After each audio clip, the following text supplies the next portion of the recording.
හැමදෙනාටම තෙරුවන් සරණයි. අද මොනවද අපි සාකච්ඡා කරන්නේ? So what is the question for today?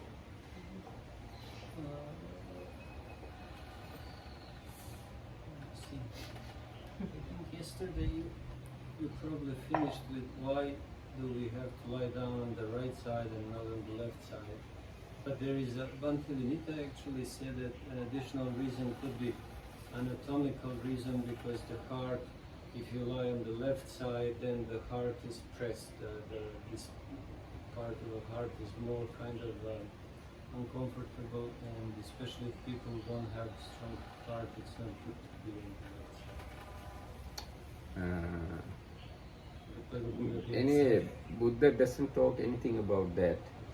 He just asks us to lie down right side. Right side, yes. Though all those things are modern knowledge. But in our Tripitaka commentaries, all these things are not available. Tripitaka and commentaries just recommend us to lie down right side.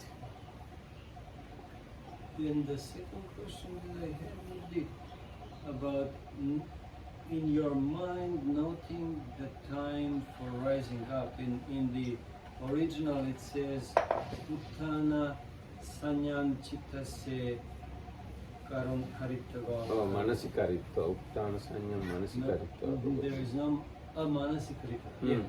So the word is rising up, and Sanya is used like perception or sign.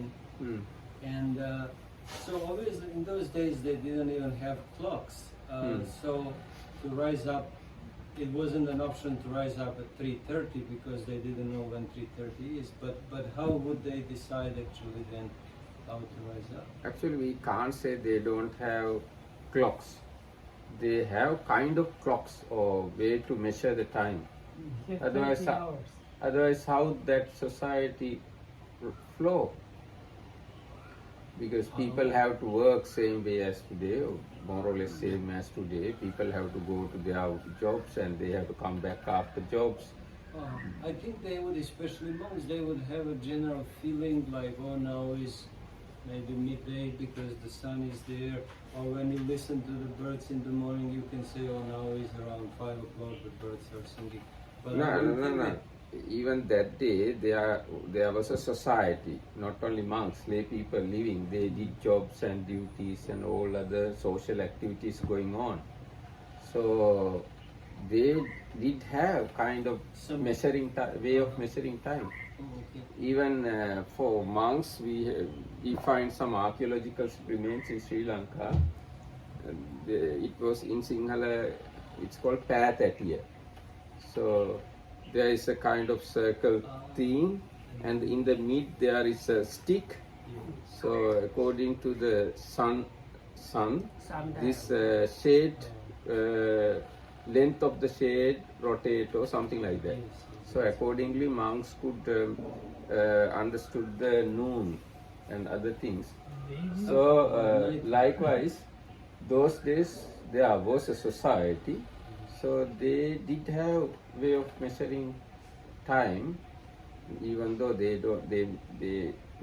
don't have digital clocks, but they did measure all the things. It is possible to do is with stars. I can't remember now, but when I was doing Boy Scout, there is a way you take, I think, the Northern Star, and then you have like small chart drawn and compare it, and it's about 10 to 15 minutes precision, even if you are not very good at it. So like at night you can use the stars to measure time. In the Middle Age was also seems someone going to the city and saying every hour, bonging, no, this is 9 in the night, remember you have to die, like that. Okay, I can agree to that. But when you lie down in the second part of the night, what command would be that you give yourself? I will rise up No, No, When the stars are at certain position, you can't say that. the question is whether that idea is there in the Pali at all, whether the idea is not that you have the idea I should get up, not at what time, but just like I'm not lying down as like one, but if it's like I am lying down because I need to rest and I want to get up. If the Uttanasani was not that, I want to. I just want to get up, but according to the three watches of the night, there are very precise time. I know, When but- you divide the night into three parts, so there is a specific moment to terminate one watch and start next watch. Okay, but I'm pretty sure that the monks didn't have their personal watches. Do you think that that's realistic? That especially in the Buddha's days, every monk would have a watch?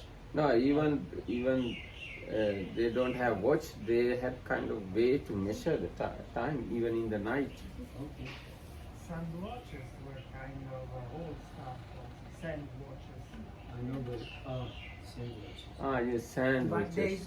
all those they were considered as complete luxury goods, and so on. Only for monks, but usually in the society they use it.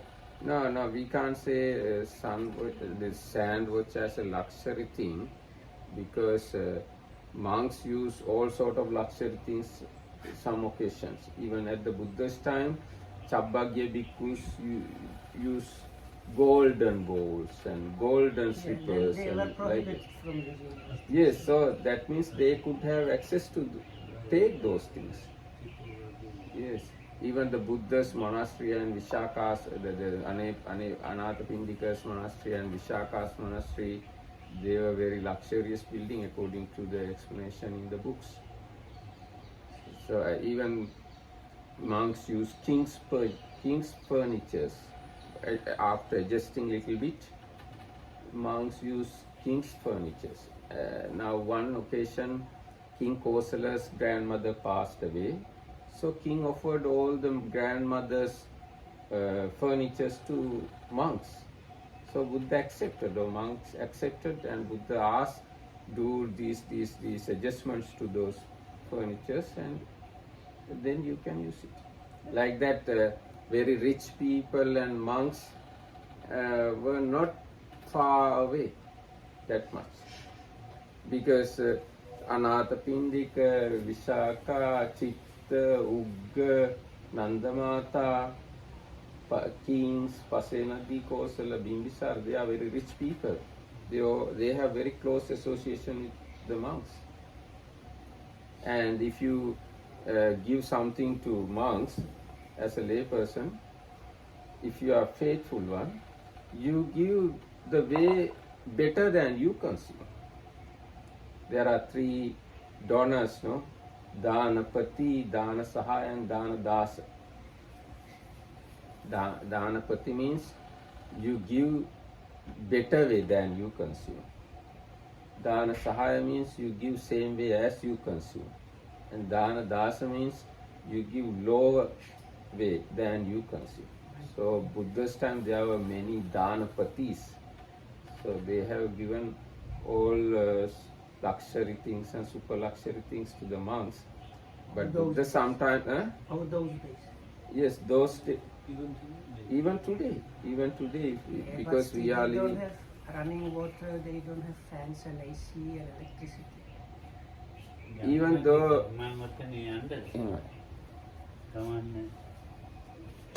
මේකෙන් ඉඳගෙන බාන කියන්න මේක ඉඳගත් නම් මොකද වෙන්නේ මේකෙන් ඉඳ ගන්න ඒක ඕනේ ධර්ම ගෞරවයන්නේ ධර්ම ගෞරවයෙන් මේක ඉඳ ගන්න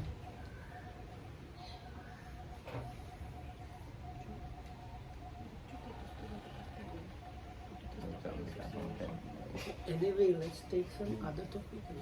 හරි අර පුටු ඕනේ ඒක අහලා දාන්න අන්නට ඉඳ ගන්න මං අහුදාගෙන යන්න මං අපි ගාලා දෙවි ඔය බලන්න අය නැවැදී ඒක මෙහාට කරලා ඉඳ ගන්න හරි කොටු එක. කොටු එක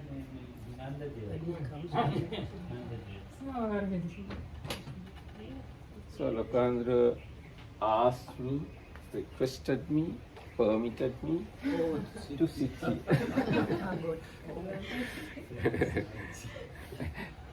Now, දැන් ඒ කාලේ අද තියෙන මේ කරන්ට් එක ඒවා මේවා නැති වුණාට ඒ කාලේ මිනිස්සුත් ඔක්කොම සැපසේ ඒවා ඉෂ්ට කරගත්තා. ඒ කාලේ හිටිය පෝසත් මිනිස්සු ඒ කාලේ හැටියට ඉතාම සැපසේ හිටියා. ඒ සැපය ඒ මිනිස්සු හාමුදුරුවන්ටත් ලබා දුන්නා. සද්ධාවන්ත මිනිස්සු. ඉතින් අද වගේ විදුලිය නොතිබිච්ච බව හැබෑව. නමුත් ඒ කාලෙත් මිනිස්සු ඉතාම සැපසේ ජීවත් වුණා. So anyway, there were luxury and comfort things according to those times. So the monks were getting those to the highest level. ඒ මොකද ඒ කාලේ හිටිය පෝසත් මිනිස්සු ශ්‍රද්ධාවන්ත සහ පෝසත් මිනිස්සු ඒගොල්ලෝ පාවිච්චි කරපු විදියට හෝ ඊටත් වඩා හොඳට තමයි හාමුදුරුවන්ට පූජා කළේ. So very rich and faithful people were living in those days. So when they offer to the monks, they offer at least to the level they have themselves and as possible, as much as possible, even better than.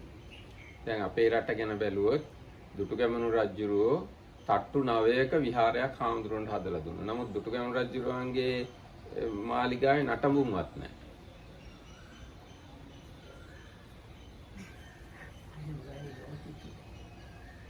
No, don't be What naughty. is Natamu? Some ruins. So today we don't have even the ruins of King Dutugamanu, famous king, but he offered this 9-story palace, which my naughtiness was, but no elevator, to the monks.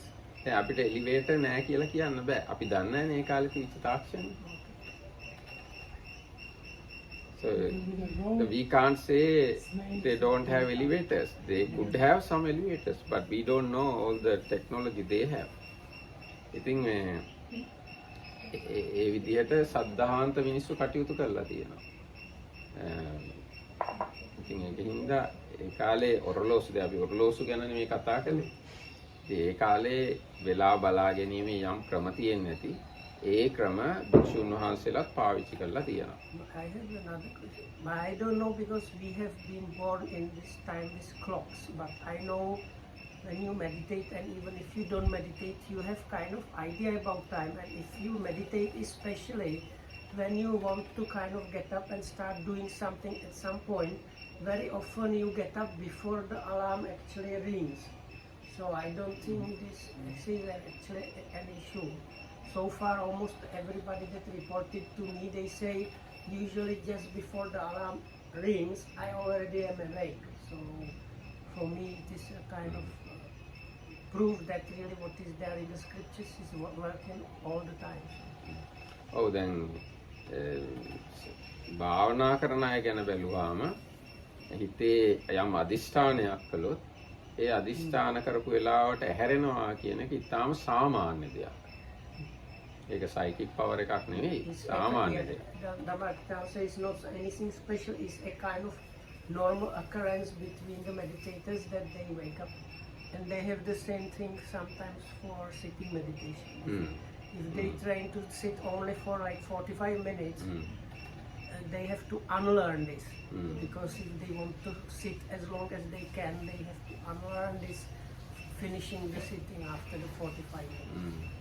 ඒ වගේම දැන් ධානය එහෙම ගැන කතා කරද්දී ඒවා ඊටාම කුඩා කාලවලට පවා සමවදින්න නැගිටින්න එහෙම පුහුණු කරන්න ඕන. ඒතකොට කාලය ගැන ඊටාම හොඳ දැනුමක් තියෙන්න ඕන භාවනාව දිගට කරගෙන යන කෙනාට. So then if we consider the jhanas, they in the beginning they happen for really mind movements, and when you train how to, the mastery of jhana means you train how to remain in the jhana longer.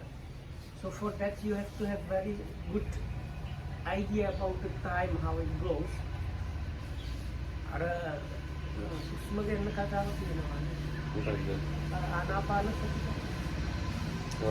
So there is set with the anapana, if you have good anapana, you will know even your last breath or something like that. Rob. And I heard few stories of people that practice some form of anapana and they predicted that they were going to pass away, including Loku Hamadu's father.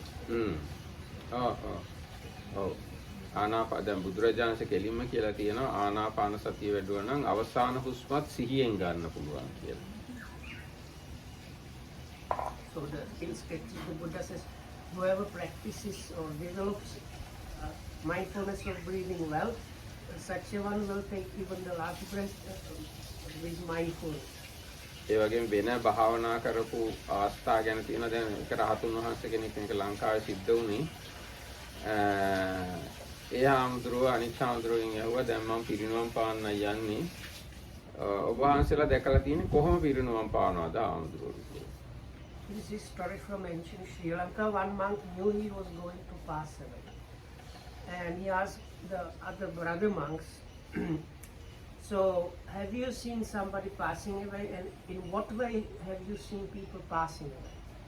ඒකට ඒ ආම්ද්‍රෝක අපි දැකලා තියෙනවා නිදාගෙන පිරිනිවම් පානවා සක්මන් කරමින් පිරිනිවම් පානවා හිටගෙන පිරිනිවම් පානවා අපි දැකලා තියෙනවා කියලා.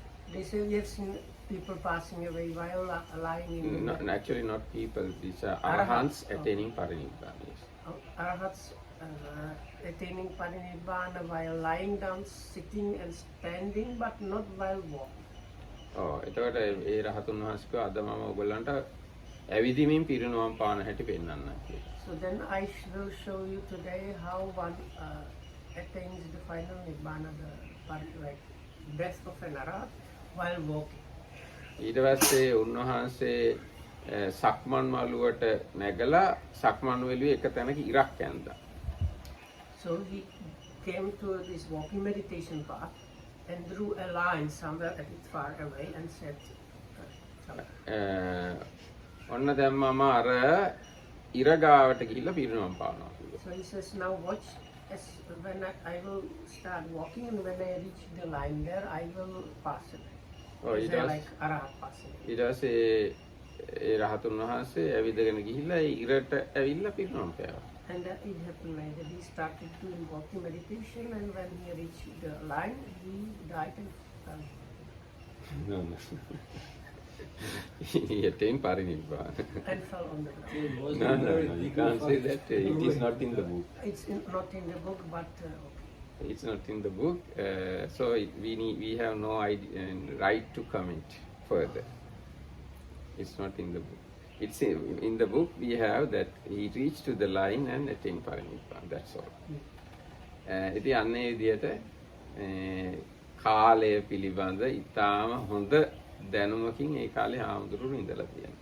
So then from that you can get idea how the monks those days had very clear idea about time. හැබැයි අද කාලේ තරම් පොරලෝසු සුලභව තියෙන්න නැතුව ඇති. ඒක Even though they did not have the clocks as much as available as they are now. සමහර වෙලාවට මම හිතනවා මේ අර තාරුකා පේන විදිය අනුව ඇඟට දැනෙන සීතල රස්නේ ඒවා අනුව සත්තු කෑ ගහන විදිය අනුව කාලය පිළිබඳ අදහසක් ගන්න පුළුවන්. Even if you don't have clocks those days and these days, there are other signs. You can check how the stars are in the sky, or how you experience heat or cold in your body, or some particular birds or other animals making sounds. So from these different signs, you can get quite good idea what time of the day it is. ඒ වගේම සමහර වෙලාවට මල් පිපෙන විදිය අනුවත් කාලය හඳුනා ගන්නවා. සමහර මල් වර්ග තියෙනවා හරියටම පහට පිපෙන්නේ හවස. සමහර මල් වර්ග හතරට පිපෙන්නේ. I heard somebody did a kind of like sun clock using different flowers that they were like blooming because like some flowers we have here, they bloom only at night and particular type of night. So somebody like tried to do big round where different kind of flowers are and they bloom according to the day. එතකොට තමන්ගේ ඇඟ ගැන ඇඟට දැනෙන දේවල් ගැනයි තමන් ජීවත් වෙන පරිසරය ගැනයි හොඳට සංවේදී නම් කාලය පිළිබඳ නිවැරදි අදහසක් ඇති කරගන්න පුළුවන්. So you can get kind of clear idea about the flow of time if you have good sensitivity about your own body and your environment. May I ask a question here? Yes. Does the time really exist? Uh, Does the time really exist? yes, according to Theravada Abhidhamma, there is no absolute Dhamma called time. It's a convention. And this convention is created again by our mind. And for example, the cases which you discussed, people say to themselves that I need to get up in 2 hours or 3 hours, and it can differ from person to person because perception of time of every person can be a little bit slightly different. Yes or no? Yes, it can happen that way. There is no absolute thing called time, but there is a convention. Now, according to the sun and moon, we have day and night. And when sun and moon and day and nights are there, then we can have weeks and months and years, like that. Months and years and maybe centuries, like that. But all of this exists just because people agreed that it will exist. Yes, we can say that, yes. Because we have agreement, we count time that way. But let's say people who don't know anything about weeks and months and years, even they have kind of idea, because of nights and days are there, day and night, they can have idea about the day. Okay. And here I have another question. So for Arafat, how does he perceive time? I don't know exactly, but I can say they know both ways. They know conventional way and they know ultimate reality. Arahants normally know both truths. Buddha explained truths in 2 ways. One way is called conventional truth. Other one way is called absolute truth. Dve saccani akkasi sambuddho vadatan varo loka sammuti saccancha saccancha paramattato. Like that, there are stanzas explaining these things. No, these stanzas available in Anguttara commentary and it tally with the Abhidhamma also. So, then මේක තේරුම කිව්වොත් මම සිංහලෙන් කිව්වොත් ද්වේ සත්‍යානි අක්කාසි සම්බුද්ධෝ වදතං වරෝ කතා කරන්න උන් අතරින් අග්‍ර වූ බුදුරජාණන් වහන්සේ සත්‍ය ආකාර දෙකකින් ප්‍රකාශ කළසේක. Yeah, because the party is 2 flowery and Sinhala is twice the flower.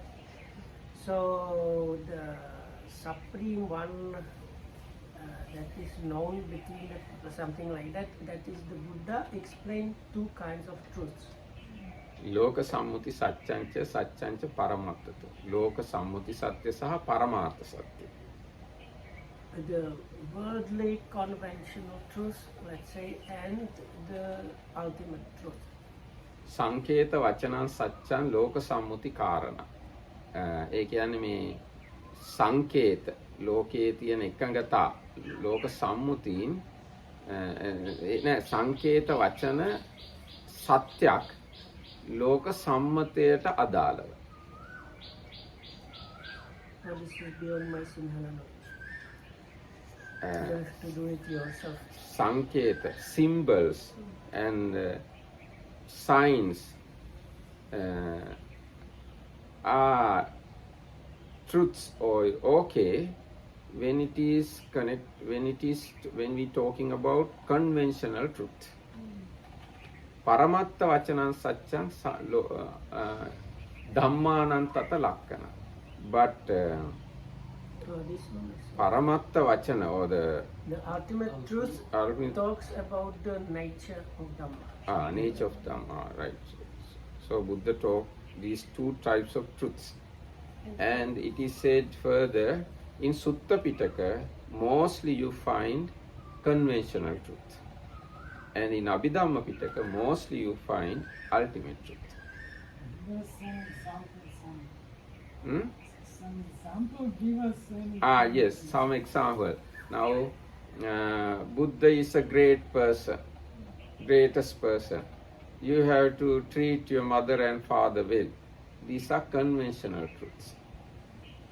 And if you say form aggregate is impermanent, feeling aggregate is impermanent, these are ultimate truth. You have to understand this ultimate word properly. I have my own idea about what is ultimate truth. I don't know whether you have same idea. Anyway, ultimate truth you have to understand correctly.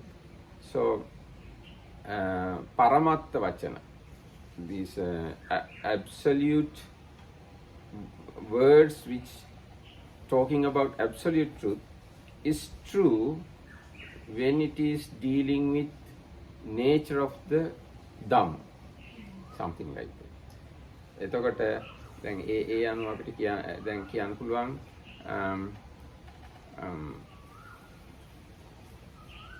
ධාතු හයක් තියෙනවා.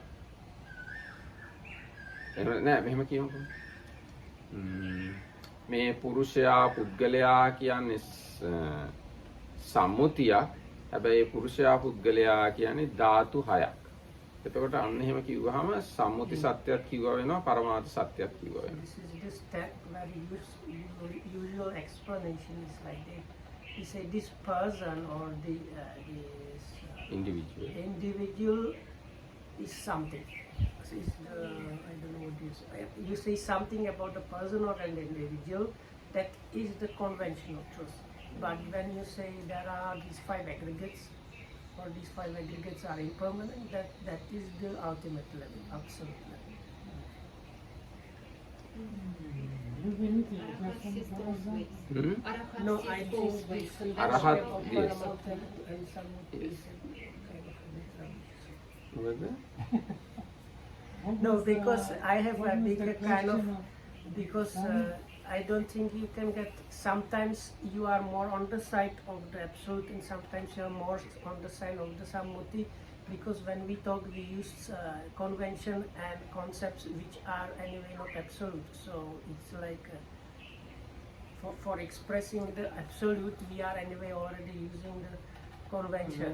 So ඔව් දැන් මේ දැන් මේ කොහොමද කියන්නේ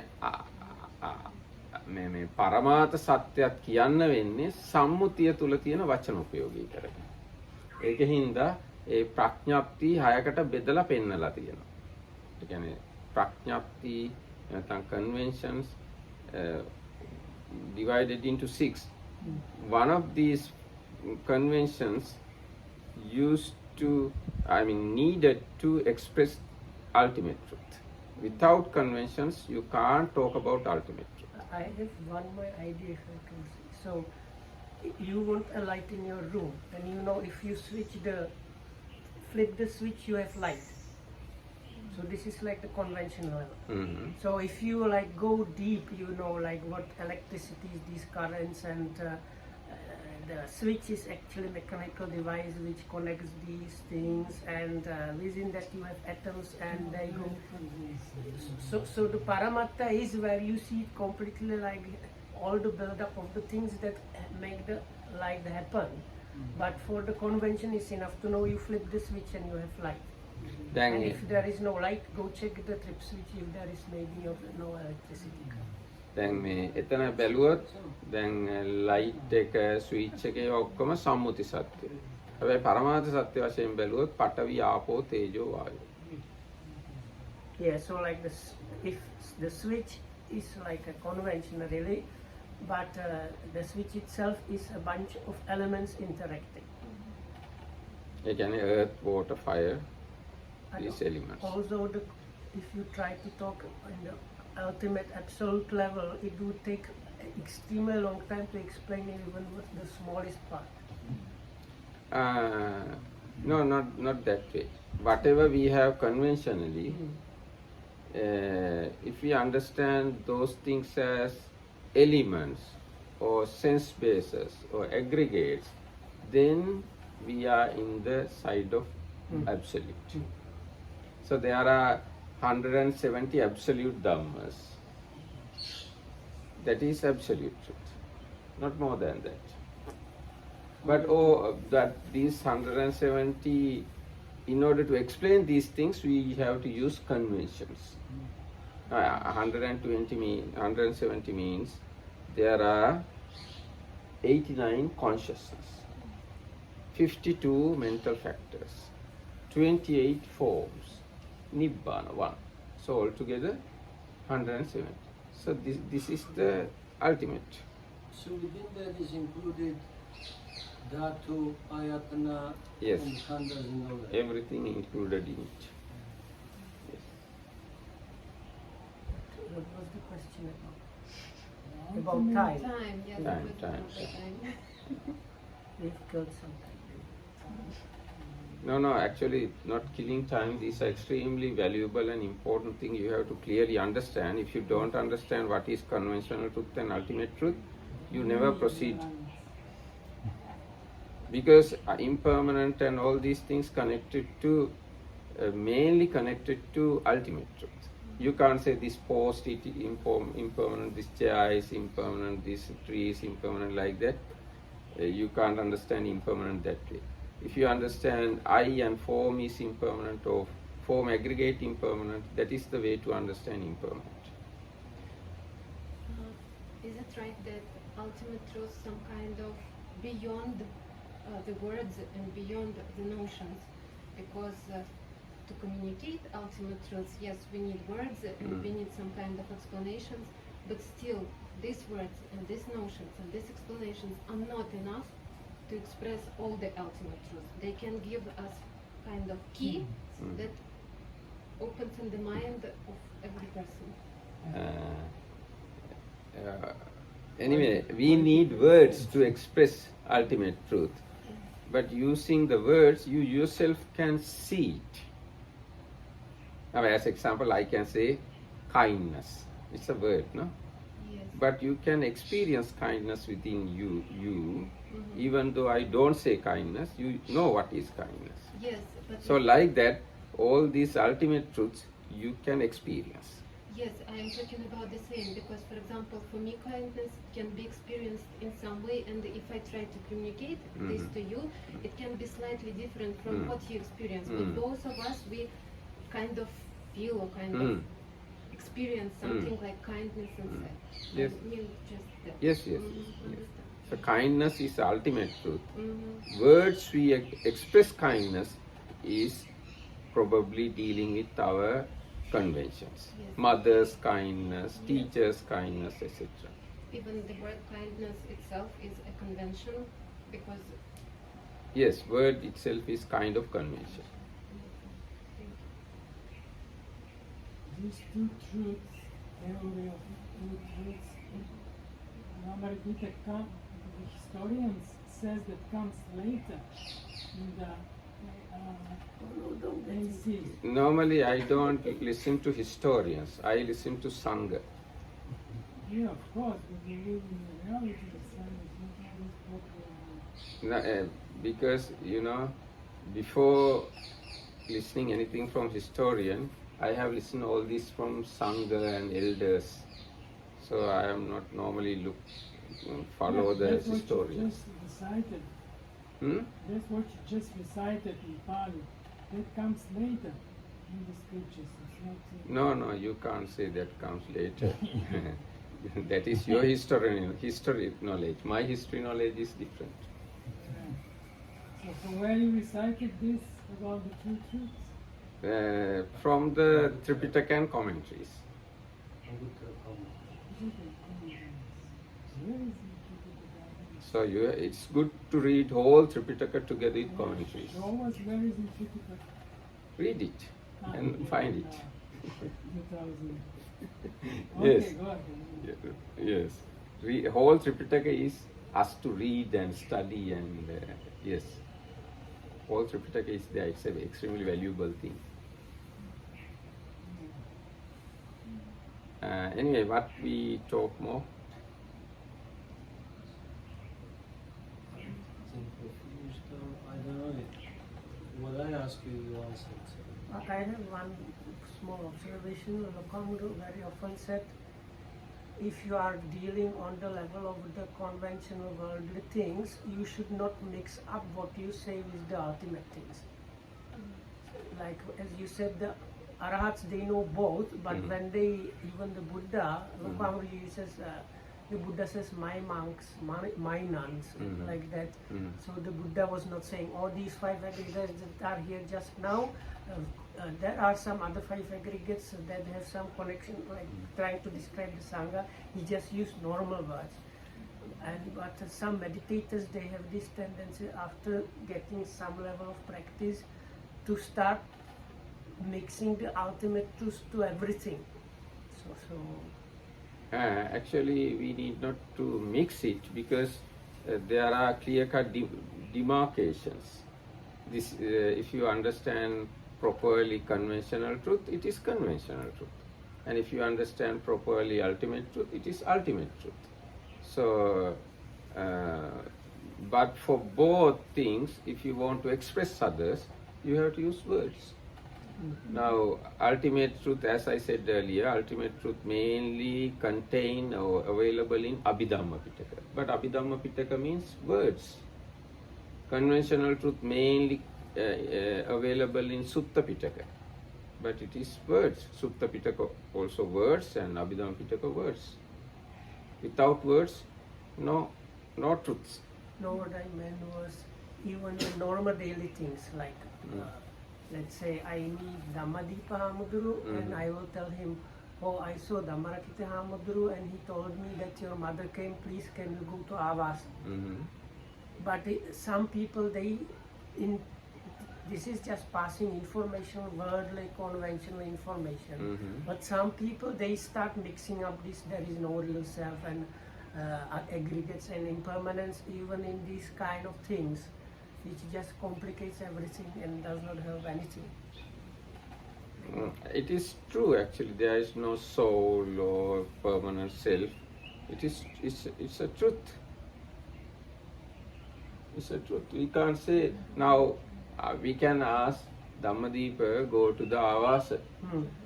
At the same time, there is no absolute Dhammadipa. Why do they mix? No need to mix. No, because they have some experience, and they feel the experience so strong, they start mixing it in, like the unnecessary, like if you want to go, please go meet Loko Hamuduru, is all that is needed to be said. But if you say like, please go and see Loko Hamuduru, of course I know there is no Loko Hamuduru and there is no you, but you know what I mean. So all this extra story is unnecessary. Is it anything that they have experience of those, let's say, 16 insights, or why would they say otherwise? Or they just project? So anyway, conventional truth and ultimate truth are not very far from each other. Conventional truths and ultimate truth are just 2 ways of explaining the truth. Same thing can be explained in 2 ways, according to the, let's say, according to the listener maybe. Now, as example, Buddha can say, you, spread metta to the world. It's a conventional truth. And at the same time, Buddha can say, all the forms are impermanent. It's ultimate truth. But when you say forms, without form you can't have beings. Yeah, so that's what I meant. So some people, when they have anatta, then they say, how can I do metta when there is anatta? So this is the example of the unnecessary mixing up of the ultimate level with the conventional level. It is. I feel it is not mixing. It is not understanding properly. Yeah. Yes.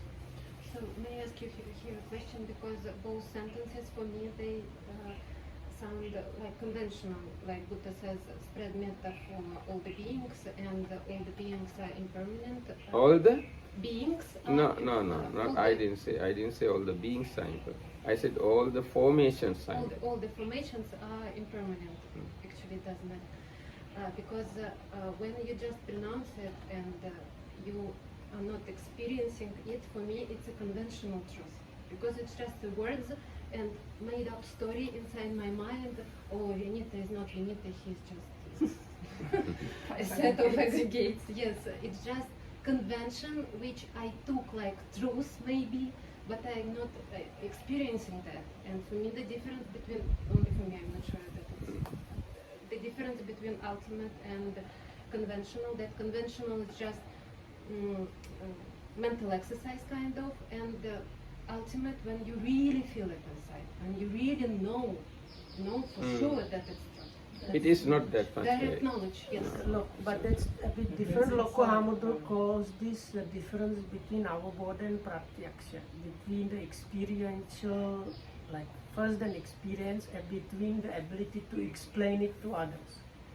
But how can you explain if you do not experience? I mean, fully.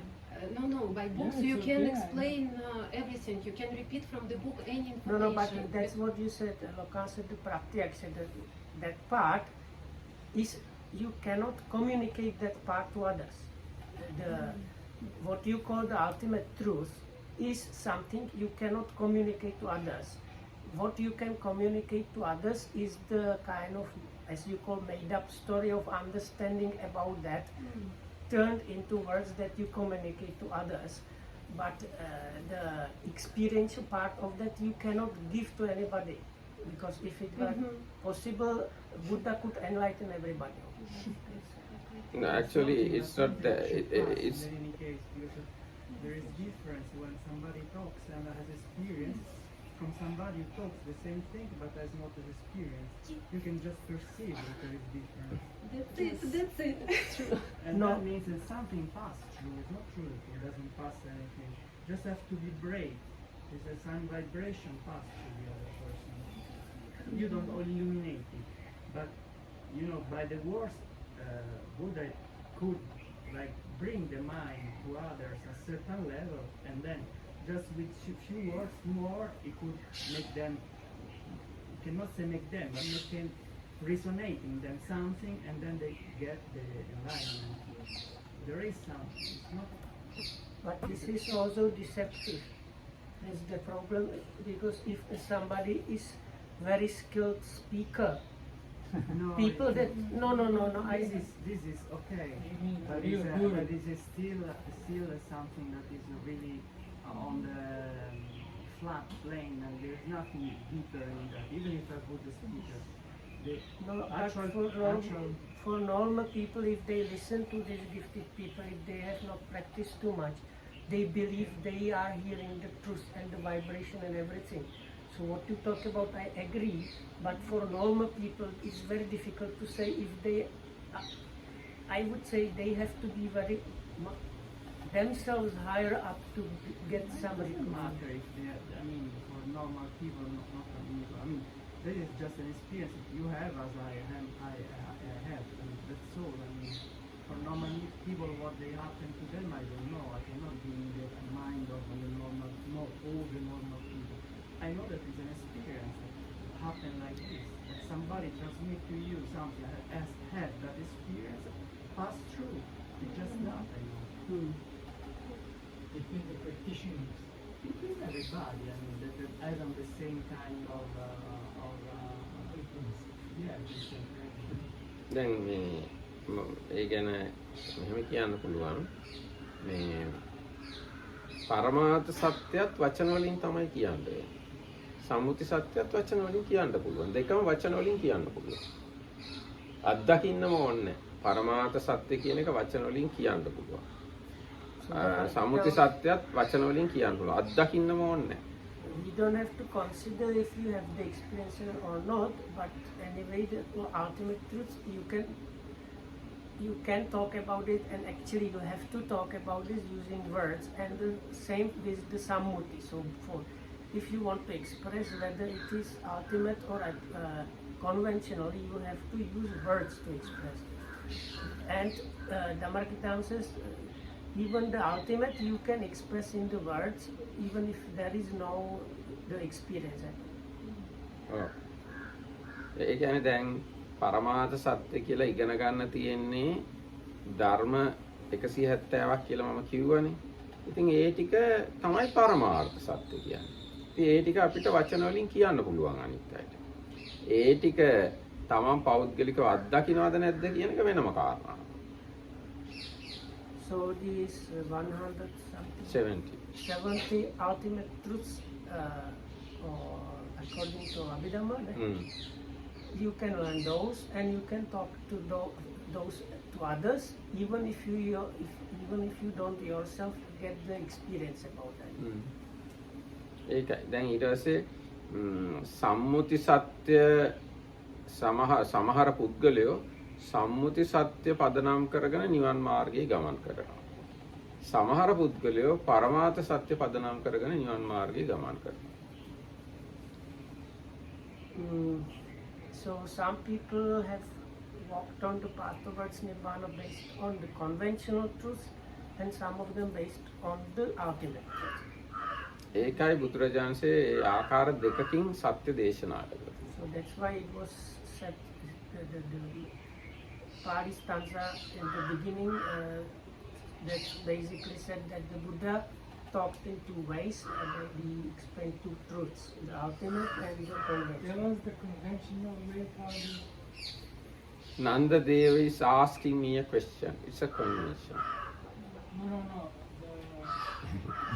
From the process through conventional Huh? conventional process leading to nirvana. You have to be a good person. You have to concentrate your mind. You have to develop your wisdom. Then you will attain Nibbana. This is conventional way of explaining. Yes.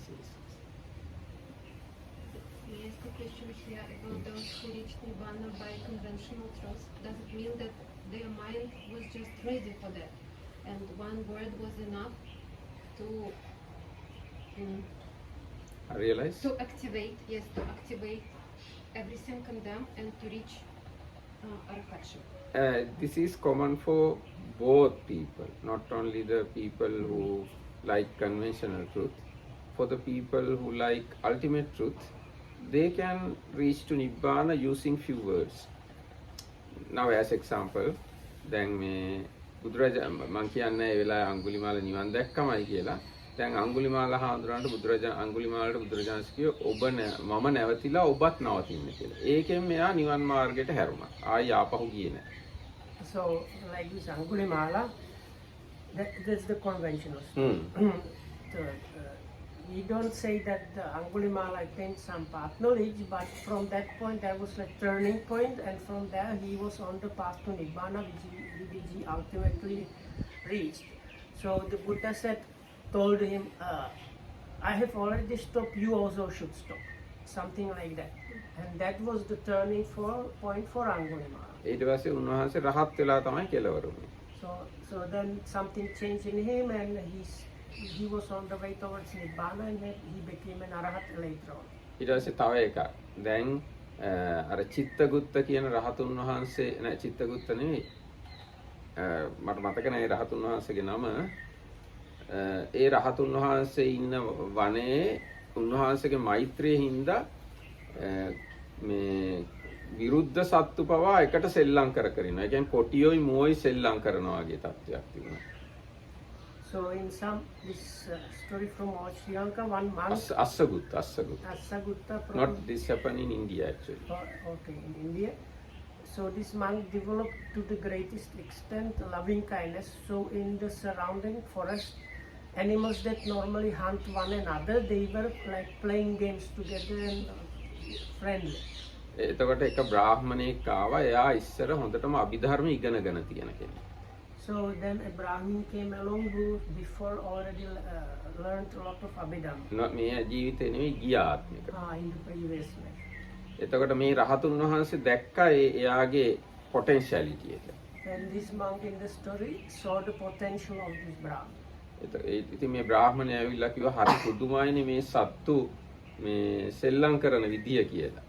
So the Brahmin said it's very amazing, strange how these animals are playing together.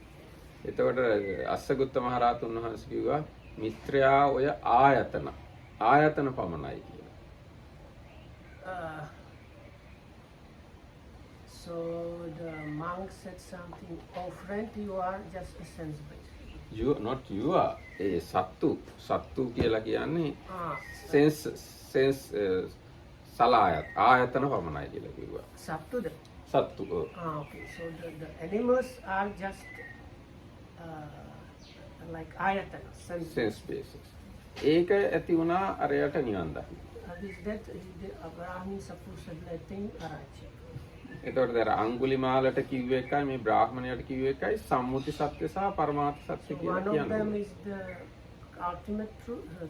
The first Angulimala story was the conventional truth, and the other one is the ultimate truth story. එතකොට ඒ සත්‍ය ආකාර දෙකම නිවන පිණිස පාවිච්චි කරන්න පුළුවන්. So like this, there are these both truths can be used. ඒකින්ද මම කියනවා ඒ ಜಾති දෙකම ඉගෙන ගන්න එක හොඳයි කියලා. So then that's why the Marketau says learning both kinds is good. Yes. Yes, well, to my understanding, that it depends on who is telling the truth and how. No? Because if I go to Angulimala to say, I stop, you stop, probably he would kill me and he at the spot and he had Yes, another yes, finger. probably. But it's because of the power of the Buddha. I have already stopped. Thank you. It's because of the power of the Buddha that he ඒක ඇත්ත. doesn't matter with conventional or ඒක ultimate ඇත්ත. truth, he could දැන් change. දැන් මේ මොන සත්‍යයක් වුණත් අවබෝධ වීම තව ගොඩාක් ප්‍රත්‍යයන් මතයි තියෙන්නේ. උපකාරක ධර්ම මතයි තියෙන්නේ මොන සත්‍ය වුණත්. Whatever being, so there is like so many supportive factors and conditions that come together for this. So it's just this like hearing of the ultimate or conventional truth is just like one of the pieces that come together for the realization. එහෙම අවබෝධ වෙන්න නම් ඒ කියන එක්කෙනා ඒ සත්‍ය උගන්වන එක්කෙනාත් හොඳ ගුරුවරයෙක් වෙන්න ඕන. අහන එක්කෙනාත් හොඳ ශිෂ්‍යයෙක් වෙන්න ඕන. So the person saying the thing needs to be a really good, high quality teacher, and the other one that is listening to the thing needs to be like a high quality student for it to get the best benefit. ඒ දෙක තියෙනවා නම් සම්මුති සත්‍යනොත් නිවන් දකින්න පුළුවන් පරමාර්ථ සත්‍යනොත් නිවන් දකින්න පුළුවන්. So like that, using both truths, one can attain or nibbana or get on the path to that.